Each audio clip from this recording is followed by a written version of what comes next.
Now you're fighting with heart, son. Keep it up.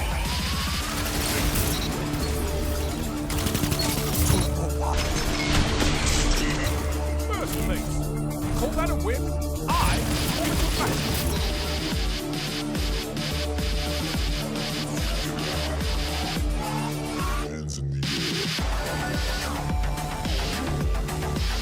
Alright guys, I need two things from you. I need a like and I need a subscribe. We're at 149,000 subscribers, so close to 150. And if you guys could leave at least 1,000 likes on this video, I'd be overjoyed. The Chroma Rush is incredible, it's so underrated, and you're going to see exactly why in this video. Before we get into that though, we do have a quick word from today's sponsor. Raid Shadow Legends. Guys, it's time to take action right now. No waiting around, no second guessing, just do it. Click on the link in the description below. Hit the download to get mobile's biggest and best RPG, Raid Shadow Legends. Seriously, do it now. And while you're downloading, let me tell you a little bit more about why Raid is awesome. The reasons is the champions. Look how many there are, and here is my favorite. This is Tyrell from the High Elf faction. Man, collecting a champion and just vibing and connecting with them and feeling like, you know, they've got your back in every situation, it's a truly priceless feeling, my friends. Tyrell is an absolutely awesome character, and he really shows off the true detail and just absolute awesomeness of Raid Shadow Legends champions. So what's new in Raid? There is a ton happening this month, special events every day, a bunch of awesome new champions, and brand new Guardian Ring that gives you a load of new ways to use your champions. And at the start of December, Raid is releasing one of its biggest, most anticipated features ever. Take a look at this. It looks insane. With all these new updates and an even bigger one right around the corner, now's the perfect time to get started in Raid. If you wait any longer, you're only going to get left behind. So guys, what are you waiting for? If you want to get a huge head start in Raid, all you have to do is hit the link in the description or scan my QR code and you get an epic hero, Chroma Rush, who is amazing in the Doom Tower, 200k silver, 1 XP boost, 1 energy refill and 1 ancient shard, so you can summon an awesome champion as soon as you get in game. All of this should be waiting for you right here. And don't forget guys, these rewards are only available for the next 30 days and only for new players. Once you're in, you can find me in game under the nickname DFP Shake, and if you're fast you can even join my clan. And it is that easy. Just click the link in the description and I'll see you in game. So kind of you guys to join us. So we're on Rusted Land, back-to-back Rusted Land gameplay here. 2 games of Rumble with Chroma Rush, and the games get escalatingly better. Okay, it escalates real bad in the second match, so make sure you keep watching. We also have a God Roll segment at the end of the video. You guys know the drill by now. We're going to head over to d2gunsmith.com. I'm going to build the roll I'm using right now in front of you, and I'm also going to build you perhaps the most ideal God Roll. I do believe I got very lucky yesterday and got myself a God Roll right here though. Our 2 main perks are Moving Target and Kill Clip, but crucially on this weapon, we also got Arrowhead Break, which in my opinion is almost the most crucial thing to complete the Chroma Rush. And well, let's just watch the gameplay here and you tell me how complete this gun is, my friends. Now, I may have got destroyed there by the Traveler's Chosen, but that's because I messed up and hit reload by accident, you know? Sometimes it happens. I have a feeling that if that didn't happen right there, I would have never died a single time in this match. But who knows, you know? Easy for me to say that, you know? Hindsight and all that, you know what I'm saying? But yeah, the Chroma Rush is a 720 kinetic auto rifle. You can get it even this season from the Umbral Recaster from the Season of the Splicer armament option. It gives you a choice of Sojourner's Tale, Chroma Rush and the Ignition Code. Now yesterday before I started doing Trials Help, I had a bunch of Umbrals and I turned them in. And I've got a funny story for you guys. Okay, so for the entirety of Season of the Splicer, who knows how many Umbral Engrams I turned in, right? I got 1 Chroma Rush with Kill Clip, just 1 out of hundreds of Umbrals. And then yesterday I turned in like 5 Umbrals and I got like 4 Chroma Rushes with Kill Clip. And I had a few with more range than this one, and I had a few with, you know, different perks. But I got Moving Target, Kill Clip again with Arrowhead Break and a Range Masterwork. And I was very, very happy because the role I had before that was Moving Target and Kill Clip but without Arrowhead Break. So we're at that really poor 45 recoil direction. Now we have Arrowheads, we're at 75 recoil direction on our roll. And I want you to just comment in the comment section, how buttery smooth is this thing? Because it really is, isn't it? Do you see much recoil for me to control? Not at all. Now, one of the common things that people say if they ever see me using Chroma Rush is Multimac, Shayura's Wrath. And you've got a point. You do have a point. But there's something I want to put forward though about this gun compared to those guns, okay? And I'm really specifically looking at the multi-mac here because I do believe Shayura's it's like an auto rifle basically, but Shayura's TTK is reasonable, so it's not that bad.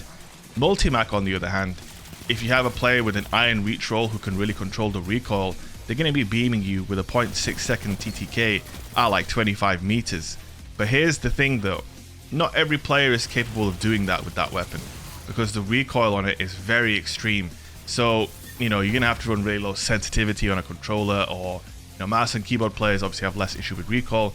But it's very powerful but very niche, I believe. You know, absolutely being really good with an iron reach multi-mac. With this thing, it's meant to be shot at 20 meters, 25 meters. And so when you're hitting shots at that range, you're not fighting against insane recoil, and you're not feeling absolutely severe aim assist fall off because you're using the weapon outside of its intended range. This thing is intended to be used in that 20 to 25 meter range, and it feels very sticky, very stable, and just perfectly fine. The other thing I wanted to mention as well about this weapon, I don't know if it's a hidden perk or it's entirely just a placebo in my head, but the hip fire on this weapon is absolutely sensational as well, and it's really, really good for just lining up your shot and then ADSing and just absolutely ripping people a new one, my friends. The TTK on this weapon is very, very competitive. The only thing is it requires you to hit a lot of your crits, but again, with this role in particular, we've got a moving target for more aim assist, we've got arrowhead break for more recoil direction. We're sitting at 90 aim assist on this weapon. This has to be the highest aim assist weapon of its type in the history of the game, and with it also rolling with kill clip, it's also one of the most lethal 720 auto rifles we've ever seen in the game as well. There are some other 720s that can roll kill clip, but I'm telling you, man, this thing is just different. This thing is the most snowbally weapon I've ever experienced. Look at that range. Now that's exactly perfectly displaying my point. You try hit someone from there, even just land any bullets with a multi-mac with iron reach, your gun's gonna be crying and screaming because the aim assist fall off is just not meant to facilitate hitting bullets from that range. This thing's an auto rifle though, so it inherently operates better further out than an SMG. It's just science, my friends. Space science. I don't know. Call it what you want. But that right there is a little argument for why this gun is so incredibly slept on. The other thing as well that makes this gun even better are the sandbox changes that came at the start of this season. 120s are no longer sniper rifle hand cannons. People use 140s, which excel in that 30 meter range mainly. And then obviously you've got a lot of pulse rifles and SMGs. This thing fits quite snugly in this meta, I feel. I feel it's really, really snug in this meta. Now, I hope you guys are paying close attention to the gameplay. And, you know, annihilation medals in Rumble, par for the course, maybe even a weird out of medals. When you combine weapons of light and kill clip on this gun, it is literally, like, I wouldn't blame this guy for thinking I'm cheating. Because look how quickly he died. 37 to the head, 720 RPM. Yo, whoever can work out the TTK math gets a heart in the comments section. There's a we ran out of medals. Oh my goodness, this gun is obscenely good, man.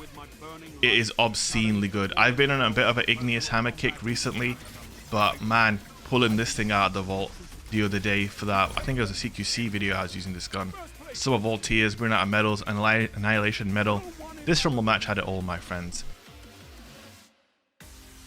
Alright guys, I hope you enjoyed those epic games of Rumble using the Chroma Rush, but now, as promised, we're going to build the best possible version of Chroma Rush. Now, the first thing with this weapon, and it may surprise you, because, you know, you're not going for small bore, which gives you range and stability. You know, you're not going for full bore, you're not going for hammer forged, nah. You're not going for fluted, nah. What you want is arrowhead break. It gives you a bump to handling and 30 to your recoil direction, putting it at 75 recoil direction. The default recoil direction of 45, whilst vertical, is nowhere near as stable and as consistent as a recoil direction of 75. And it is for that reason that you want to go for arrowhead break, which basically means you don't necessarily want a range roll on this weapon.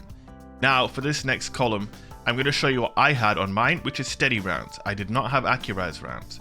It's a choice between the two. What do you value more, stability or range? I'm of the opinion that this weapon's effective range is basically 20 meters, around that area. Accurized is going to give you a bump up to around 23 meters, so it's up to you what you value more. I had steady rounds on mine. Now in this column, I want moving target for the increased strafe speed and the increase to aim assist. You can see this thing has a based aim assist value of 80. Moving target bumps that all the way up to 90. So this thing is the highest aim assist 720 auto rifle in the game. We have 75 recoil direction. And then finally, of course, kill clip is what makes this an absolute monster, taking the crit damage up to absolutely unreal levels. And when you stack that with kill clip, well, you guys saw what happened in the gameplay. Now for the masterwork, for me, this has to be a range masterwork here. 100% you want a range masterwork. And for your mod, I mean, it's up to you, but Icarus Grip is the obvious choice to allow you to be a little bit more aggressive. And that is where we're at. Now, again, it just comes down to this for me. You either want Accurized to take you all the way up to 24 meters, which is not bad at all, or you want steady rounds. It's really up to you. Either way, once you get a kill and reload, whoever you're facing is in for a real bad time, my friends. The Chroma Rush is insanely slept on. While you're all fooling around with Multi-Mac, just know Chroma Rush is waiting for you. Hope you guys enjoyed the video, guys. As always, don't forget to smash that like button, and I will see you in the next one. Peace out.